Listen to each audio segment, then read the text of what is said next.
Celestion, The Sound Behind the Sound Part 1. Close your eyes and think of the greatest guitar tones in rock history.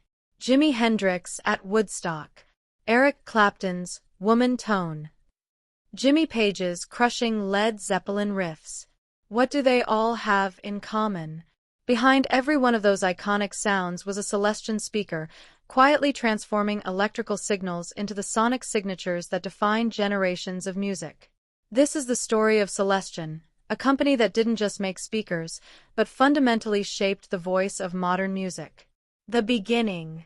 Our story begins in 1924, not with rock and roll, that wouldn't exist for another 30 years, but in the southwest London suburb of Kingston-upon-Thames. The company was founded as the Electrical Manufacturing and Plating Company, and their early business had nothing to do with guitar amplifiers. They manufactured components for the radio industry, which was experiencing explosive growth in the 1920s. The Celestion name itself came later, derived from celestial, reflecting the company's ambition to create heavenly sound. In those early decades, Celestion focused on producing speakers for home radio sets and public address systems. These were the days when owning a radio was still a luxury, when families gathered around wooden cabinets to hear voices and music transmitted through the air like magic. But Celestion's engineers were perfecting something crucial, the art of moving air efficiently, of converting electrical energy into sound waves with clarity and power. They couldn't have known it, but they were developing expertise that would one day make them legendary. The rock and roll revolution. Everything changed in the 1950s and 60s. Rock and roll exploded across Britain and America, and suddenly there was a problem. Guitar amplifiers needed speakers that could handle the new demands of this aggressive, loud music. The delicate speakers designed for living room hi-fi systems simply couldn't cope. Enter the Celestion Blue, introduced in 1960. The Blue wasn't designed for guitarists, it was actually intended for public address systems, but when musicians discovered it, everything changed. The Blue had something magical. It could handle power, but more importantly, it had character. It compressed and distorted in musical ways when pushed hard, adding harmonics and texture that guitarists had never heard before. The Vox AC30 amplifier, one of the most famous guitar amps ever made, came loaded with Celestion Blues.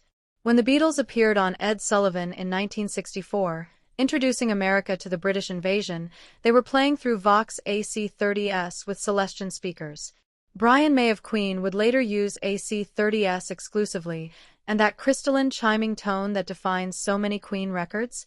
That's the Celestion Blue singing. But Celestion's engineers weren't finished.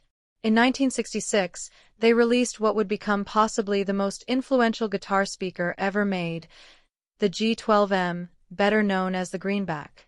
The Greenback era. The Greenback changed everything. While the Blue was expensive and delicate, the Greenback was rugged, affordable, and had a sound that perfectly matched the emerging hard rock aesthetic. It had a pronounced mid-range that helped guitars cut through a band mix, and when overdriven, it produced a warm, creamy distortion that became the template for rock guitar tone. Marshall Amplification, the company that would become synonymous with rock and roll power, began loading their amplifiers with greenbacks.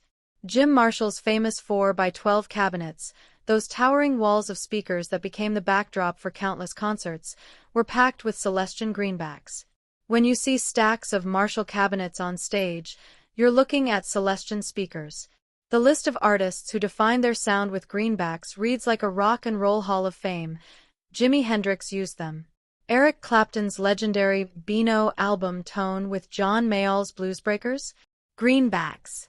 Jimmy Page recorded most of Led Zeppelin's catalog through them. Angus Young of AC/DC, Slash, and countless others built their careers on that distinctive greenback voice.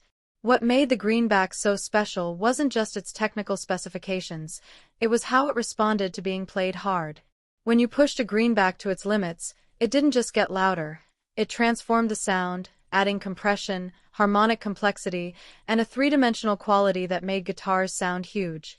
It was, in essence, an instrument in itself. Innovation continues. Celestion didn't rest on their laurels. Throughout the 1970s and beyond, they continued innovating. In 1979, they introduced the G12-65, designed for the cleaner tones that jazz and country players preferred. They experimented with different cone materials, voice coil designs, and magnet structures. The Vintage 30, introduced in the mid-1980s, became another industry standard. With higher power handling and a more aggressive top end, it was perfect for the high-gain metal tones that dominated that era. Mesa Boogie, Bogner, and countless other amp manufacturers made it their go-to speaker. Closing. From a small London factory making radio speakers to becoming the voice of rock and roll, Celestion's journey is extraordinary. But this is only half the story. In our next video, we'll explore how Celestion survived industry upheavals, adapted to digital age, and continues to innovate today while honoring their legendary past. We'll look at the science behind what makes these speakers special and hear from the artists and engineers who rely on them. Because the Celestion story isn't finished, it's still being written, one guitar solo at a time.